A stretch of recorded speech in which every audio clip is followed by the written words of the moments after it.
আবু জেহেলের খালাতো ভাই যারা আছে নবীর দুশমনি করে তারা, ওই খালাতো ভাই তার আপন ভাই কি করেছিল শুই না নাও ভাই। আবু জেহেল ডাক দেখায়, মুহাম্মদ, আব্দুল্লাহর বেটা মুহাম্মদ ভাতিজা, আমার হাতের মধ্যে কি আছে যদি বলে দিতে পারো, আমি কথা দিলাম কালেমা পড়ে মুসলমান হও। আমার নবী কয়, এই গায়েবের খবর দেনেওয়ালা আমার একমাত্র আমার আল্লাহ। তোমার হাতের ভিতরে কি আছে এটা আমি কি করে বলবো? বাবারা দিলের কান্ডে লাগা আছো, আর ওর চাইতে যদি তোমার হাতের ভিতরে যেটা আছে ওটা যদি সাক্ষী দেয় তাহলে কেমন হয় জোরে বলা যাবে না সুবহানাল্লাহ। মানুষ পরীক্ষা করতেছে আমার নবী, পশু পাখি চিনেছে। আমি আস্তে আস্তে যাব, আলোচনার মধ্যে কেমন ডুব দিছি, চিস্তি মাইনুদ্দিন চিস্তির কথা বলবো, শরিয়াত তরিকতের কথা বলবো, শুধুমাত্র নবীর ইশকের কথা বলতেছি। আইরে মানুষ, আমার নবী বলতেছে যেহেতু এটা যদি আমি বলি গায়েব হয়ে যায়, এটা তো খবর না রাখে আল্লাহ।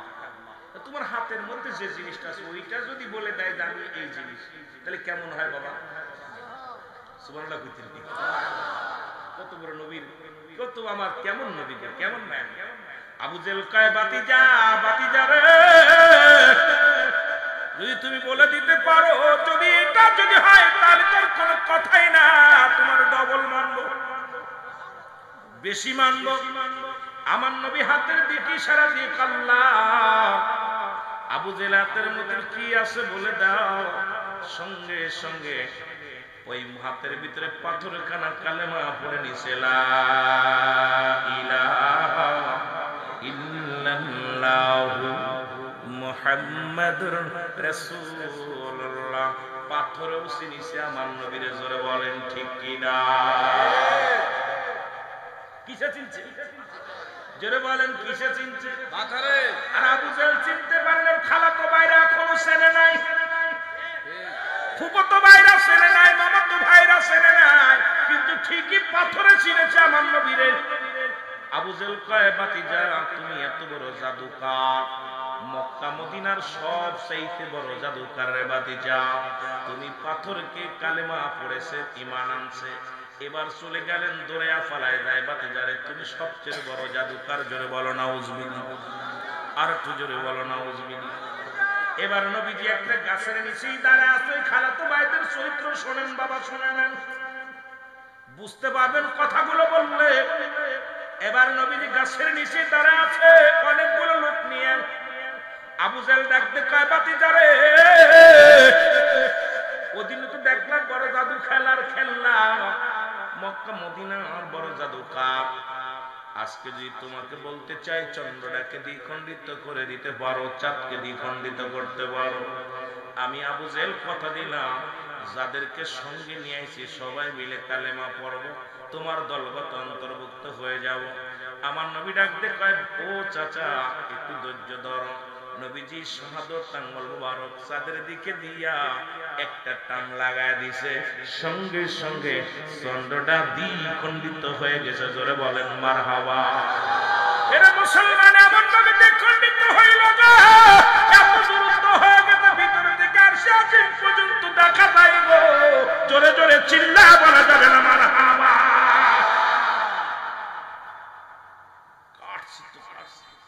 আবু জেহেল কয়, ওরে বাবারে বাবা, আমাদের সুন্নিয়াতদের যারা আছি আমাদেরকে তোরাতে বেদাতি মৌলবি কয় খালি, এবার যতই দেখায় আর যতই নবী শান বলি, নবী ওদের কাম করতে পারি না, আমরা কেমনে করি, জোরে বলেন ঠিক কি? কয়, ভাতিজা তো এখন দুনিয়ার জগতের শ্রেষ্ঠ জাদুকার, আকাশেও জাদুকার, চন্দ্র দ্বিখণ্ডিত করেছে, এমন জাদুকার পৃথিবীর মধ্যে আর কেউ নাই।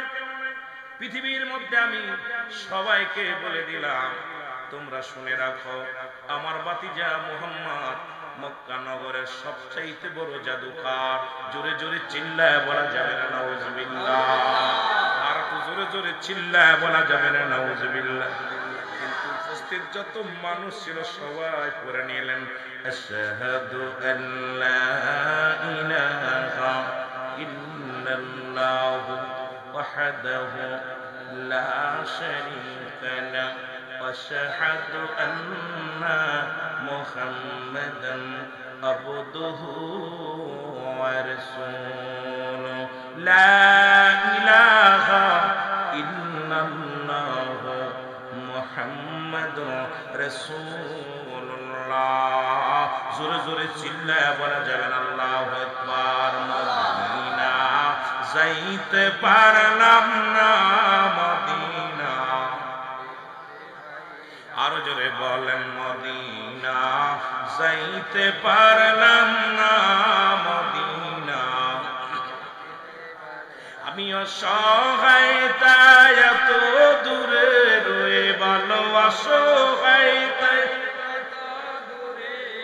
দূর থেকে সালাম জানাই, শুধু দূর থেকে সালাম জানাই, মদিনা না, মদিনা। এ মুসলমান শুনেন, কয়েকটা কথা বলে আমি আলোচনার মধ্যে যাইব। রহমতের নবী যাইতেছিলেন, হঠাৎ করে একজন কুস্তি খেলোয়াড়, রুকানা নাম। ওরে কপাল যাদের মন্দ, কপাল ভালো না হলে সুন্নি তরিকায় ঢোকা যাবে না। এই নবীর আশেক হইতে লাগলে কপাল লাগে, জোরে বলেন ঠিক কিনা। শুনে নাও, ওই যে সারা জীবন সুন্নিয়াত করল রে মুসলমান, কোথায় সোনা কান্দা দরবারে একজন মুহাদ্দিস, নাম বলবো না, নাম বলা যাবে না, ওর হাইলাস করার সময় আমার নাই। আরে কপাল আবু জেলের কপালের সঙ্গে বসা মারছে, সুন্নিয়াত থেকে বের হয়ে যেয়ে বলছে আমি বড় বুজুর্গ হয়ে গেছি, ধরে বলেন ঠিক কিনা। রাগ করবেন না বাবা, রাগ করার জন্য আমি কারোর নাম বলতে চাই না, কারণ কাউকে আঘাত করে বলার অভ্যাস আমার নাই। রোকানা বলে, আব্দুল্লাহর বেটা মুহাম্মদ, তুমি আমার লাগে কুস্তি লড়বানি, যদি কুস্তিতে পরাজয় মানো তাহলে তুমি আমার দেবতারে ভগবান মানবা, আমার ভগবানকে মেনে নিবা, আর আমি যদি পরাজয় মানি তোমার খোদাকে মেনে নিব। তুমি যে বলো রাখতে লাগিলা রাজি আসুনি, আমার নবীকে আমি রাজি। আরো জোরে বল। নবীজি বলে, আমি কুস্তিতে কুস্তি খেলতে রাজি।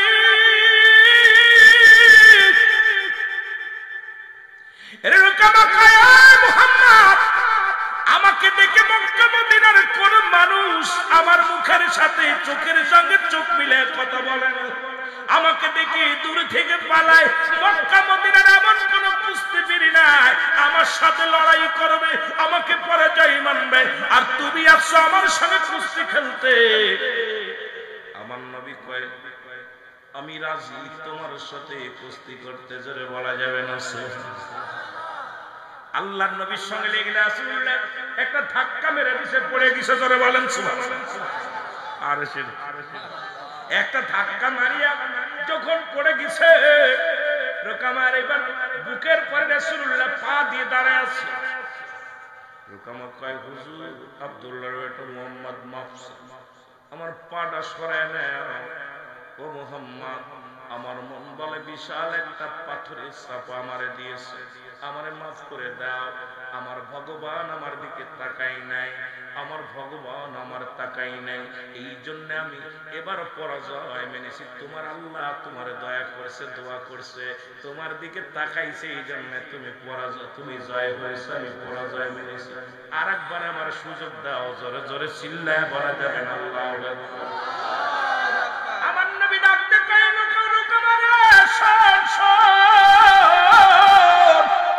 কারণ আল্লাহর কোন শরীক নাই, সুতরাং ওই দেবতা আল্লাহর কোন অংশ নয়। আল্লাহ বলেন, আল্লাহুস সামাদ লাম ইয়ালিদ ওয়া লাম ইউলাদ ওয়া লাম ইয়াকুল লাহু কুফুয়ান আহাদ। জোরে জোরে চিল্লায় বলা যাবে না আল্লাহু আকবার।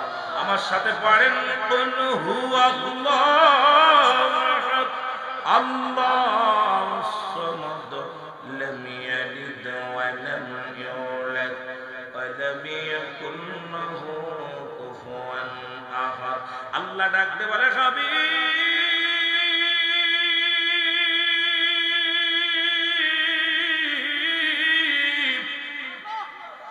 নবী গো, ওদের জানা দে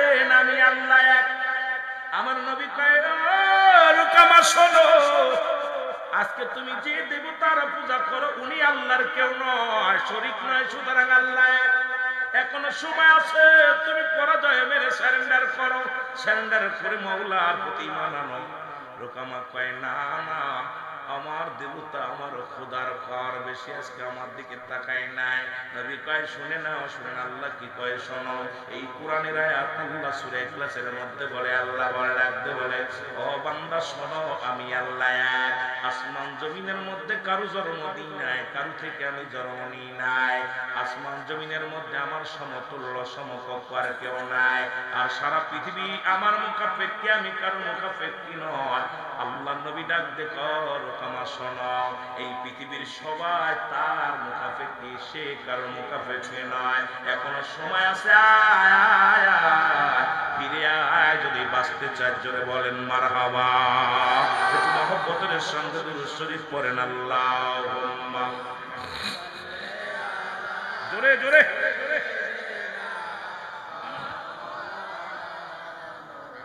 ওয়ালা আয়ানি।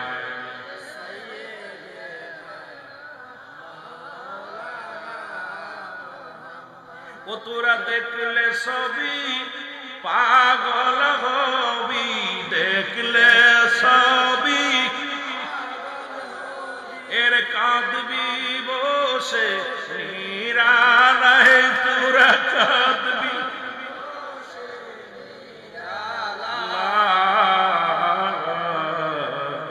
আমার দয়াল নবী যেই দেশে গমায়, আমার মায়া। বাজান রে, নবীর এসে কথা বলতে গেলে কষ্ট লাগে বেশি। নবীর জন্য যে আমার নবীরে তো আশেকরা বুঝতে পারিনি এখন। আর যে নবীর গায়ে কোনোদিন মশা মাছি লাগে না, সেই নবীর এই মানুষ কেমনে পাথরের আঘাত পর্যন্ত করেছে। এরা মানুষ। একটু আমার ভাই বলছে রাসূলুল্লাহ লাশ মুবারক পর্যন্ত চুরি করতে চেয়েছিল। অসংখ্য মুনাফিক ছিল, আল্লাহ কামিনান নাস, মানুষের মধ্যে মায়া করে তারা বলবে আমার না তার ঈমান আছে, বিল্লাহি আল্লাহর প্রতি ওয়াবিল আখিরাতে বিশ্বাস স্থাপন করছে। আমা ফুবি মুমিন। আমরা আস্তে আস্তে কোরআন থেকে, কোরআন কি বলে, তাফসীর কি বলে, আস্তে আস্তে একটা আয়াতের তাফসীর করলে তারা আছে বাবা। ওই যে ইসলামের আবির্ভাব, ওইটার পরে আলোচনা করলে আমি জিন্দেগি কাটাই দিতে পারি, এত লাগবে না। কিন্তু দুঃখ, আমরা আজকে দেখছি অনেক আলেম আয়াত কইরাই গিবাত, আয়াত করেই সমালোচনা, এটা আমরা পারি না। কারণ মহব্বত, রাসূলের মহব্বত অন্তরে ধারণ করো, বড় ধারণ করো। রাসূলুল্লাহর প্রেম ভালোবাসা যার অন্তরে নাই, তার ঈমান বলতে কিছু নাই, সরাসরি বেঈমান। জোরে বলেন ঠিক কিনা? ও তোরা দেখলে সবই পাগল হবি, তোরা দেখলে কাঁদবি বসে নিরালায়, তোরা কাঁদবি আমার জিন্দা নবী জিন্দে সে ঘুমায়, আমার মায়ার নবী। আরে প্রেম যদি করবি রে মন, বল প্রেম যদি করবি রে মন, সব সেরে চল মদিনায়, তোরা সব আমার দয়াল নবী। আম্মা জান আয়েশা বলতেছিল, দুনিয়ার মানুষ শোন, তোরা যারা ইউসুফকে দেখে হাত কেটে ফেলেছিলি, তোরা যদি ওই জামানায় আমার হাবিবকে দেখতে, আমার নবীরে দেখতে, কাটতে কাটতে কলিজা কেটে ফেলাতি, তাও টের পাইতি না। আমার নবীর এত রূপ, এত চেহারা, এত গুণ ছিল। এর তৎকালীন জামানায় ইউসুফ আলাইহিস সালামের রূপ দেখে মানুষ পাগল হয়ে গেছিল। আর আমার নবীর যদি ওই জামানায় দেখতো মানুষ, এরা সব পাগল হয়ে যেত। যদি বলেন ঠিক কিনা? ও তোরা দেখলে সবই পাগল হবি, দেখলে কাঁদবি বসে নিরালায়, তোরা কাঁদবি বসে নিরালায়, আমার দয়াল নবী মায়া মায়া। এ মুসলমান শুনে না, আম্মা জান আয়েশা সিদ্দিকা বলতেছিলেন, ইয়া রাসূলুল্লাহ, ইয়া হাবিবাল্লাহ, নবী গো, আপনার কি কোনদিন বসন্ত রোগ হয়েছিল? রাতের বেলা প্রশ্ন করে আমার নবী, ইয়া রাসূলুল্লাহ, ইয়া হাবিবাল্লাহ, নবী গো, আপনি বলেন আমার কাছে আপনার কি কোনদিন বসন্ত রোগ হয়েছিল? নবী বলে, আয়েশা রে, তুমি জানো না পৃথিবীর কোন মশা মাছি আমার গায়ে পড়তে পারে না। জোরে বলেন সুবহানাল্লাহ। এরে আয়েশা শোনো, এটা আমার উম্মতের কালেমার দাওয়াত দেওয়ার দাওয়াত।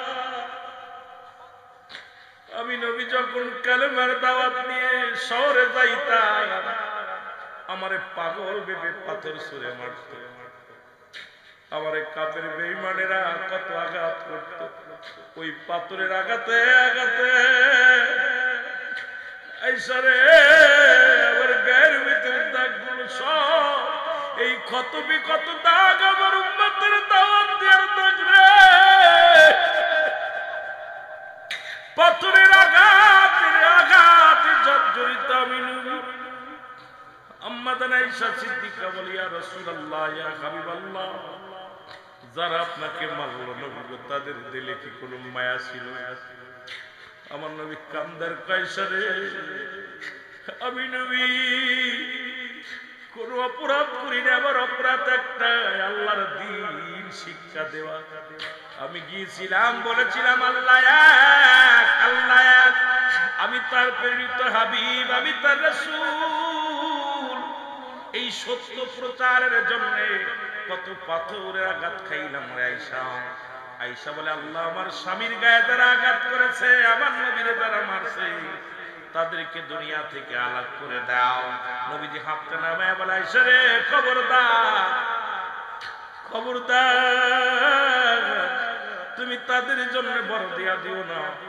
আরে তারা যদি দুনিয়া থেকে বিদায় হয়ে যাবে, ইসলামের দাওয়াত দিব কাদের? আমার আম্মা জান আয়েশা বলে, আল্লাহ আমার স্বামীর গায়ের দাগ গুলো তুমি মোচন করে দাও। আল্লাহ নবী ডাক দেয়, আয়েশা রে, খবরদার, এই দাগগুলো মুছার জন্য বলো না, কারণ ইয়াউমাল কিয়ামতের ময়দানে আমার উম্মতের যেদিন বিপদে পড়ে যাবে, এই এক একটা পাথরের দাগ দেখাইয়া আমি নবী মাওলার দরবারে দাবি করব, আল্লাহ আমার এই পাপিষ্ঠ উম্মতের গুনাহ মাফ করে নাজাত দিয়ে দাও। জোরে জোরে চিল্লা বলা যাবে না, আল্লাহু আকবার। এ তোরা দেখলে সবই পাগল হবি, তোরা দেখলে সবই এর কদবি বসে নিরালায়, তোরা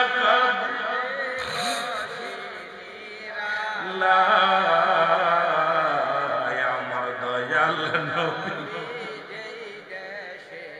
তোরা প্রেম যদি করবি রে মন, বল প্রেম যদি করবি রে মন, সব সেরে চল মদিনায়, তোরা সব সে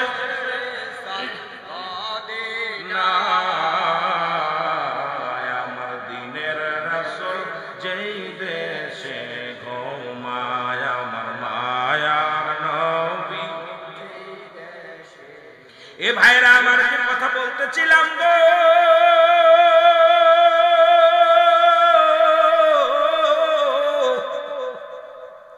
লোক আমার কয়, ও মুহাম্মদ, আমার খোদা আজকে সাহায্য করে নাই, তোমারে তোমার আল্লাহ সাহায্য করেছে, আবার প্রতিযোগিতা আমার সাথে করা লাগবে। নবী কয়, আমি রাজি। জোরে বলেন সুবহানাল্লাহ। আবার নবী ধাক্কা দিয়ে ফেলে দিছে মাটির মধ্যে, আরো জোরে। এত বড় কুস্তিকার, তৎকালীন জামানার মধ্যে এত বড় শক্তিমান ব্যক্তি আর কেউ ছিল না, কিন্তু মায়ের নবীর সমস্ত দেহের বল লাগে নাই, শুধু টাচ করছে, সঙ্গে সঙ্গে জমিনের মধ্যে পড়ে গেছে। জোরে বলা যাবে না মারহাবা। তোমার কয়, আমারে ছাইরা দেন, আমার ভগবান এবার আমার দিকে তাকাই নাই, আপনার খোদা আপনারে সাহায্য করছে, আমার সাহায্য করে। সারছে নবীজি সাইরা দিছে কয় তৃতীয়বার আবার এইবার লোকামা কি করছে কয় ভগবান তুই ছাড়া আমার কেউ নেই ঈশ্বর রে আমার বাসা দয়া কর মুহাম্মদ থেকে যদি ধর্ম নষ্ট হয়ে বিপদে পড়ে যাবো তোরে আর কেউ মানবে না নবীজি আল্লাহ তুমি সহায় আমি সহায় নবীর কথা শুনছেন আল্লাহ আল্লাহ তুমি সহায় আমি অসহায় আর কত বরবাদ করার আমার নবীকে আল্লাহ আমি তো অসহায় তুমি সহায় আল্লাহু আকবার বলে শিক্ষার দিক আল্লাহ আবার ধাক্কা দিছে লোকামা জমিনের মধ্যে পড়ে গেছে জোরে বলেন না মারহাবা এবার লোকামা ডাক দিয়ে কয় মুহাম্মদ আমি পরাজয় মেনেছি তিনবার তোমার খোদা তোমার রব তোমারে জয়লাভ করে দিছে শুনে নাও আমি পরাজয় মানছি আমার নবী কয় এরে মুসলমান শোনো আর শুনে নাও দিলের কান্ডা লাগা শোন আমার নবী কয় তুমি এই পরাজয় তোমার ভগবান তোমারে বাঁচাইতে পারে নাই তুমি যদি জাহান্নাম থেকে বাঁচতে চাও তাহলে কালেমা পড়ে নাও লা ইলাহা মুহাম্মাদুর রাসূলুল্লাহ জোরে জোরে চিল্লায় বলেন সাল্লাল্লাহু আলাইহি ওয়াসাল্লাম লোকামা কয় মুহাম্মদ আমি মানি আপনার খোদা সত্য আপনি সত্য কিন্তু আমি যদি এখন কালেমা পড়ি আমি যদি আপনার ধর্ম গ্রহণ করি মানুষ বলবে মুহাম্মাদের সঙ্গে কুস্তিতে হেরে যে কালেমা পড়ে নিছে সুতরাং আমি কালেমা পড়ব না আমি পরাজয় মেনেছি এটা আপনি আমি জানি আর কাউকে জানতে দেওয়া যাবে না আমার নবী কয় লোকমারে এই ইসলামের মধ্যে আসতে কপাল লাগে নবীদের ভালোবাসার মধ্যে আসলে কপাল লাগে লোকমারে যা তোরে বাঁচাইতে চেয়েছিলাম জাহান্নাম থেকে তুই নিজের জাহান্নামে নিজেই ঝাঁপিয়ে পড়লে চলে যা ও মুসলমান শুনে নাও এই জন্য আমি এখনো বলি যারা নবীর সঙ্গে দুশমনি করো এখনো সময় আছে রাসূলের পথ অনুসরণ করো রাসূলের পথ অনুকরণ করো রাসূলের পথ অনুসরণ যদি করতে পারো কারণ এই পৃথিবীর মধ্যে আমার আগের বক্তা বলেছে পৃথিবীর মধ্যে একটা হলো আমল একটা হলো ঈমান ঈমান হলো নবী মুহাম্মদুর রাসূলুল্লাহ মুসলমান সাল্লাল্লাহু আলাইহি ওয়াসাল্লাম ব্যক্তির জীবনের অমূল্য সম্পদের নাম হলো রূহ আর মানব জীবনের অমূল্য সম্পদের নাম হলো ঈমান ঈমানবিহীন যেমন কোন আমলের মূল্য নাই রূহবিহীন যেমন বডির কোনো মূল্য নাই এ মুসলমান তোমার এই দেহখানার মধ্যে রূহ আছে রূহ থাকার কারণে তোমার পচাগুলা বডিটা বিদায় দিবে না কবর নিবে না গোরস্থানে নিবে না মন্দিরে নিবে না কোথায় মুসলমান চিতায় নিবে না গির্জায় নিবে না কোথাও নিবে না কারণ রূহটা থাকার কারণে বডিটার যত মূল্য এইরকম বডিটার মধ্যে রূহটা বাইরে হয়ে গেছে দেখতে শুনতে ভালো কিন্তু এই বডির কোনো দাম নাই সঙ্গে সঙ্গে বিদায়ের জন্য সবাই ব্যস্ত হয়ে যাবে তদ্রূপ একটা হলো ঈমান আর একটা হলো আমল ঈমান মুসলমান শুনে নাও ঈমান আমল হলো নামাজ রোজা হজ যাকাত কুরবানি কোরআন শরীফ তেলাওয়াত করা যাই কর এটা হলো আমল আর ঈমান হলো নবী মুহাম্মদুর রাসূলুল্লাহ সাল্লাল্লাহু আলাইহি ওয়াসাল্লাম ওই রূহবিহীন বডি যেমন ঈমানবিহীন আমল তেমন কথা বুঝেন নাই ঈমানবিহীন আমল তেমন এ মুসলমান যার মধ্যে ঈমান থাকবে না নবী থাকবে না তার কিসের নামাজ কিসের যাকাত কিসের জিন্দেগি সব কিছু বরবাদ এইজন্য আমি আপনাদের ঈমানি দাওয়াত দিয়ে যাই সেই ঈমানটা হলো নবী মুহাম্মদুর রাসূলুল্লাহ সাল্লাল্লাহু আলাইহি ওয়াসাল্লাম নবীর ইশকে দেওয়ানা হয়ে যান নবীর প্রেমের রং লাগান নবীর প্রেমের ভালোবাসা অর্জন করেন এই দুনিয়া আখিরাত দুইটাই কামিয়াব হবেন জোরে জোরে চিল্লায় বলেন ঠিক কিনা এই নবীর প্রেমিক ছিল খাজা মাইনুদ্দিন চিশতি রাহমাতুল্লাহ আলাইহি জোরে বলেন মারহাবা আরো জোরে বলেন মারহাবা এ মুসলমান উনি একবার গেলেন উনার এই আসাম শহরের মধ্যে যখন গেলেন এ মুসলমান শোনো নবীর এমন প্রেমিক ছিল আল্লাহর গোলাম ছিল পানি আনার জন্য আনার সাগরের মধ্যে পাঠায়া দিলেন একটা ঘটি দিয়ে এ মুসলমান শোনো কথাগুলো না বললে নয়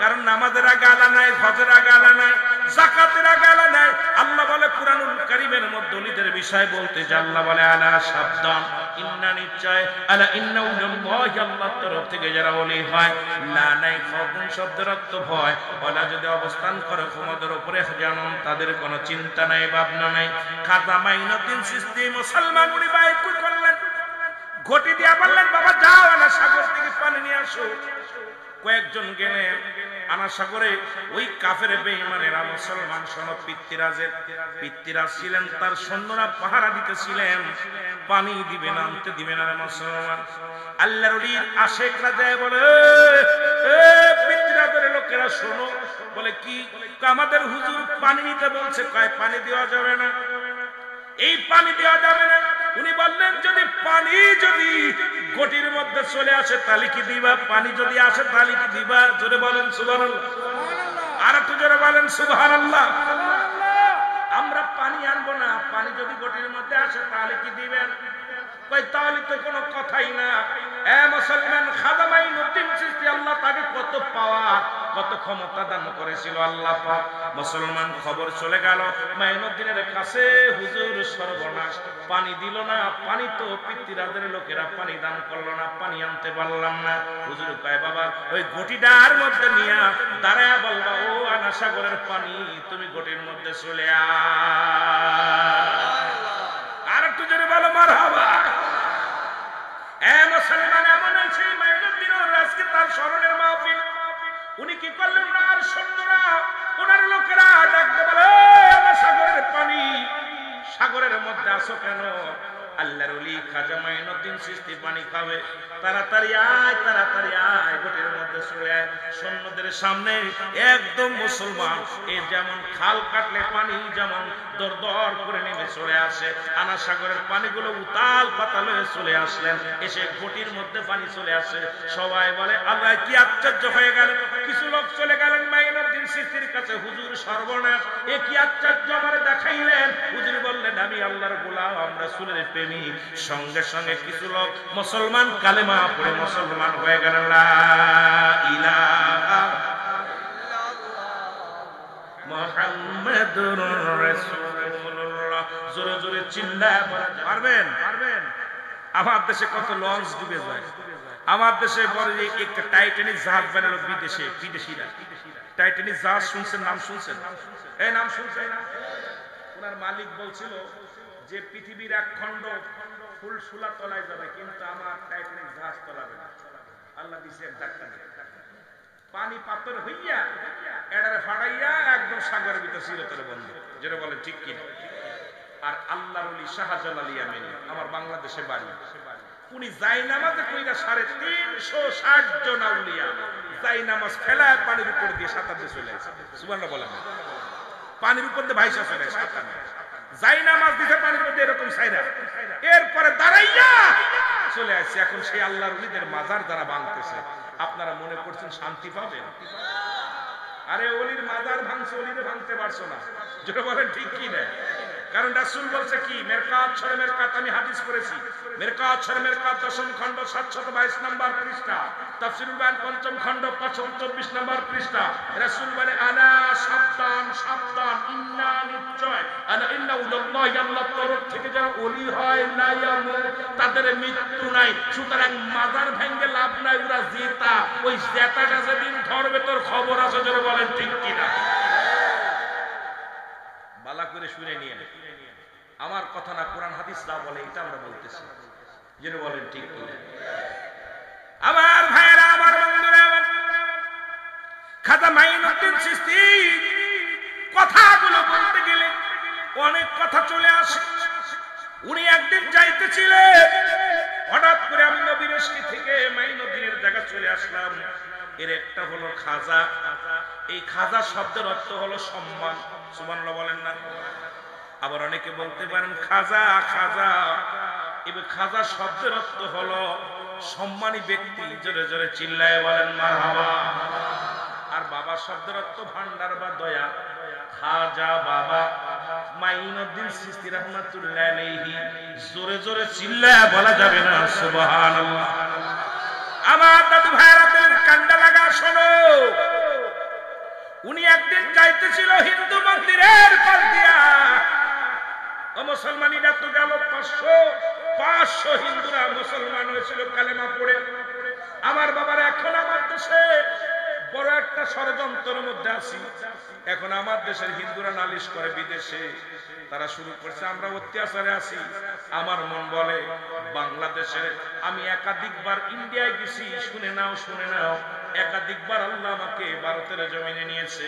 আমার জানা মতে বাংলাদেশের হিন্দুরা যত শান্তির মধ্যে আছে, ওই ভারতের হিন্দুরাও এত শান্তির মধ্যে নাই। জোরে বলেন ঠিক কিনা? কিন্তু কথায় কথায় নালিশ দাদাগের কাছে ঘটনাটা কি?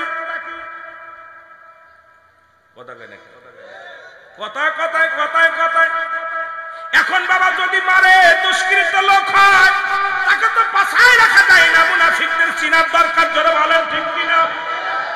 কথাগুলো বললে বুঝতে পারবেন, একটু দিলের কান্ডা লাগাইয়া। হযরতে একজন মুসলমান একজন কাফের দুজন মিলে একটা জামা বা একটা জমির ফয়সালার জন্য রাসূলুল্লাহর কদমের মধ্যে গেলেন।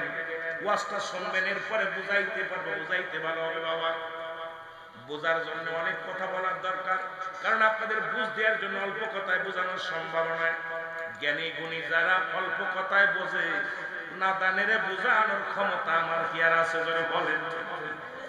আমার ভাইয়েরা, আমার বন্ধুরা, রাহমাতাল লিল আলামিনের কাছে বলেন হুজুর এই জামাটা আমার। ইহুদি বলে এটা আমার, মুসলমানও বলে এটা আমার। দুজনের ভিতরে হট্টগোল বেঁধে গেল। দুজন বলতেছে, দাবি করতেছে জিনিসটার দাবিদার উনি, হলো এই জিনিসটার মালিক আমি। উনি বলে এটার মালিক আমি। উনি বলে চলো যায়। ইহুদি বলতেছে ভাই মুসলমান শোনো, আমাদের পণ্ডিতের কাছে যাওয়া লাগবে না, চলো যায়। এই জামানার মধ্যে যিনি সমস্ত পণ্ডিতেরও পণ্ডিত, তোমার নবী রাহমাতুল লিল আলামিনের কদমে যাই। জোরে বলো মারহাবা। ওয়াজটা শুনে নিবেন ভালো করে, দিল লাগাবেন, কাজে লাগবে। ইহুদি বুঝতে পারছে নবীর কাছে গেলে ফয়সালা পাবো। রাহমাতুল লিল আলামিন সে নাই পড়া নয়, সে কোনোদিন 2 নাম্বারই করবে না। কিন্তু মুসলমান বলতেছে না, হাঁটো তোমাদের পরিকাজে যায়। ইহুদি কয় না, একমাত্র সঠিক সমাধান দিতে পারে নবীদের, মুসলমানদের নবী রাহমাতুল লিল আলামিন। জোরে বলেন মারহাবা। চলে গেলেন রাসূলুল্লাহর কাছে। রাসূলুল্লাহর কাছে যায় বলতেছে হুজুর এই জামাটা এটার মালিক আমি। নবীজি বললেন তোমরা দুজনেই দাঁড়াও, আমি ফয়সালা দিতেছি। ইহুদি বলে হুজুর এইটার দাবিদার আমি। মুসলমান বলে এটার দাবিদার আমি। নবীজি সব কথা শুনলেন বিস্তারিত, তাদের দুজনের মুখের কথা শুনলেন। মুখের কথা শুনে নবীজি ফয়সালা দিলেন। নবীজি বললেন এই কাপড়টার মালিক হলো ইহুদি। জোরে জোরে চিল্লায়া বলা যাবে না সুবহানাল্লাহ। বিচার কার পক্ষে গেল? কথা বলেন কার? মুসলমানের মনটা খারাপ, কারোর ভিতরে ধারণা আমি মুসলমান, আমার নবী আমার পক্ষে রায় দিবেন।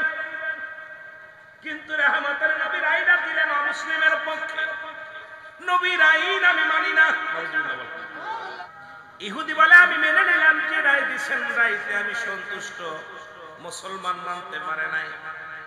মুসলমান বলে ইহুদিরে রাসূলুল্লাহর রায় আমি মানতে পারলাম না, রাসূলের রায় আমি মানতে পারলাম না। ইহুদি বলে তোমাদের নবী মুসলমানদের যিনি নেতা, যিনি কুল কায়নাতের নবী, যিনি সারা গোটা বিশ্ববাসীর নবী, নবীর রায় তুমি মানতে পারো না, তোমার গুরু রায় তুমি মানতে পারো না, তুমি কেমন মুসলমান? কই না আমি মানি না। চলো যাও। কার কাছে? আবু বকরের কাছে। কার কাছে? হযরত আবু বকরের কাছে চলে যান। হযরত আবু বলে যে আমি নবীর রায় মেনে নিলাম, আপনি কেন মানবেন না? বলে মানতে পারি না। চলো যায়। চলে যায় আবু বকরের কাছে। হযরত আবু বকর সিদ্দিক রাদিয়াল্লাহু তাআলা আনহুর কাছে চলে গেলেন। যে বলে সালাম দিয়ে আসসালামু আলাইকুম আমিরুল মুমিনিন, আমি আপনার কাছে আসছি। বলে কিসের জন্য? বলে আমি ইহুদি, আমি মুসলমান। দুজন মুসলমান ইহুদি দুজন যে বললেন আমিরুল মুমিনিন আমরা একটা বিচারের জন্য আপনার কাছে আসছি। সেই বিচারটা হলো এই মালের দাবিদার হলো আমি, দুজনেই সমান দাবিদার। উনি বলতেছি তার দাবিদার আমি, ওটা বলতেছে আমি এটার দাবিদার। আমার হযরত ওমর, হযরত আবু বকর সিদ্দিক রাদিয়াল্লাহু তাআলা ডাক দিয়ে বলে, ভাই তোমরা কি আমার আগে কারোর কাছে গেছিলেনি? সুবহানাল্লাহ, আরো জোরে সুবহানাল্লাহ। তোমরা কি এর আগে কারোর কাছে গেছিলেনি? বলে হুজুর গেছিলাম। বলে কার কাছে? ইহুদি বলে আমি গিয়েছিলাম এই পৃথিবীর নবী, নবীদের নবী, রাহমাতাল লিল আলামিনের কাছে। আপনার নবী, এই মুসলমানদের নবী রাহমাতুল লিল আলামিনের কদমে গিয়েছিলাম। আবু বকর বলে, হে ইহুদি রায় কি দিয়েছে? বলে হুজুর রায় তো আমার পক্ষে আছে। কার পক্ষে? জোরে বলেন কার পক্ষে? ইহুদির পক্ষে। আবু বকর বলে, আমার নবী যেখানে রায় দিছে এখানে আমার শোনারও কিছু নাই, জানারও কিছু নাই। যেহেতু আমার নবী রায় দিছে তাই রাইট থাকবে, এই রায় পরিবর্তন করার মতো ক্ষমতা আমার নাই। সুতরাং এইটার দাবিদার, এই জামার মালিক হলো এই ইহুদি, কোন মুসলমান উনি পাবে না। জোরে জোরে চিল্লায় বলেন সুবহানাল্লাহ। ইহুদি কয় মেনে নিলাম, মুসলমান কয় মানবো না। চলো যাই, কারণ নবীর কাছে যে রায় পাই নাই, আবু বকরের কাছে রায় পাই নাই, আমি সঠিক বিচার পাবো হযরত ওমরের কাছে গেলে, খত্তাবের বেটা ওমর ইনি ন্যায় বিচারক, কিনার কাছে গেলে আমি বিচার পাবো। মুসলমান শুনে নাও, অনেক লম্বা ইতিহাস, যদি বলতে যাই 1 ঘন্টা লাগবে আলোচনার। মুসলমান আমি সংক্ষেপে বলে যাই, কারণ আমি আপনাদেরকে অল্প কথার মধ্যে অনেক বোঝানোর জন্য চেষ্টা করবো। মুসলমান শুনে নাও, হযরত ওমরের কাছে চলে গেলেন, বলেন আমিনুল মুমিনিন, আমি আপনার কাছে আসছি, এইটার দাবিদার আমি। ইহুদি বলে, হুজুর আপনার কাছে আসছি, এটার দাবিদার আমি। দুজনের কথাগুলো শুনলেন, শোনার পর হযরত ওমর বলে, আমি তো রায় দিব, রায় দেওয়ার আগে আমি একটু জানতে চাই। তাই কি রায়? তোমরা কার কাছে গেছিলে? এর আগে কোনো কারোর কাছে গেছিলে কিনা? বলে হুজুর। ইহুদি বলে, হুজুর আমি সর্বপ্রথম আমাদের যিনি যিশু তার কাছে যেতে চেয়েছিলাম, যিনি আমাদের খ্রিস্টানদের, আমাদের ইহুদিদের সর্দার, উনার কাছে যেতে চেয়েছিলাম। উনি বলছে না, মুহাম্মাদের কাছে যেতে হবে। আমি মুহাম্মদ সাল্লাল্লাহু আলাইহি ওয়াসাল্লামের কাছে গেলাম। উনি আমাদের কথাগুলো শুনে রায় দিছে আমার পক্ষে। উনি রায় মানতে পারে নাই, চলে গেছে কার কাছে? আবু বকরের কাছে। আবু বকর বলছে, আমি মুহাম্মাদের রায় বহাল থাকবে, এই রায় আমি বদলাতে পারবো না। এখন আপনার কাছে আছে, আপনি রায় দিবেন।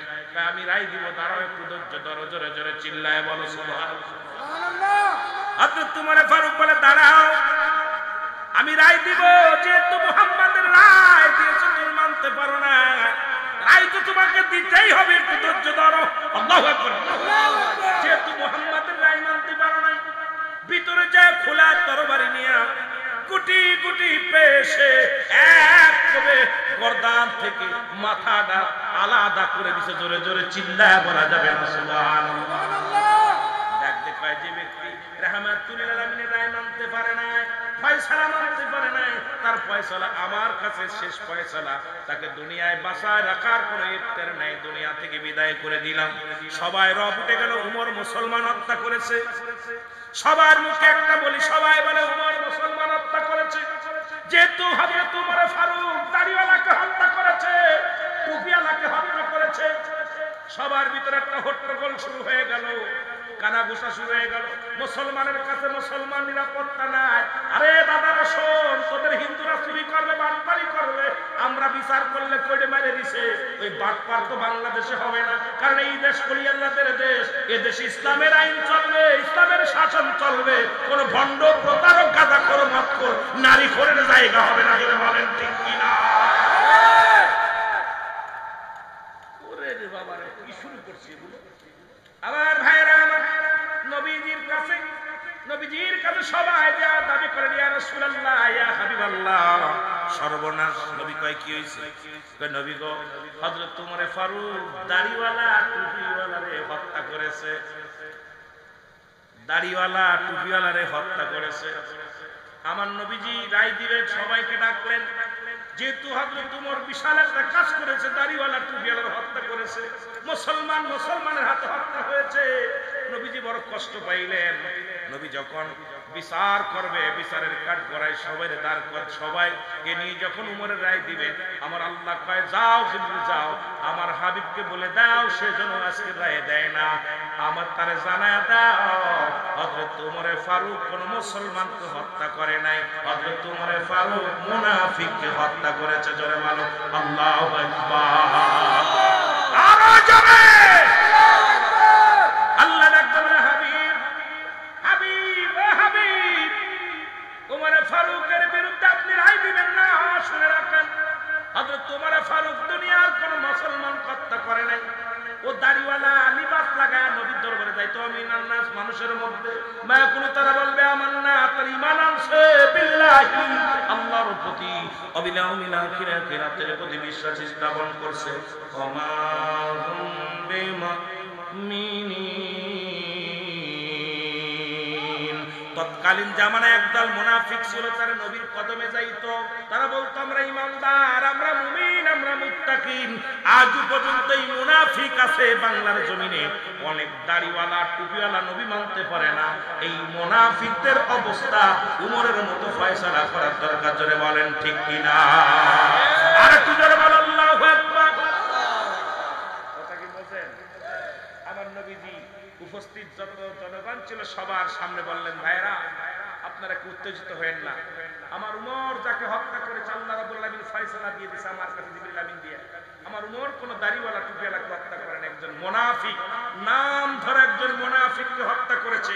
আমার সুন্নিয়াতের মধ্যেও কিছু মুনাফিক এর মধ্যে লুকায়া ছিল, ওরা ইহুদিদের দালালি করেছে, ওরা মুসলিমদের দালালি করেছে, বাতিলদের দালালি করেছে। এখন অর্থের জন্য প্রকাশ পেয়ে যাচ্ছে, তারা অর্থের কাছে মাথা বিক্রি করেছে। জোরে বলেন ঠিক কিনা?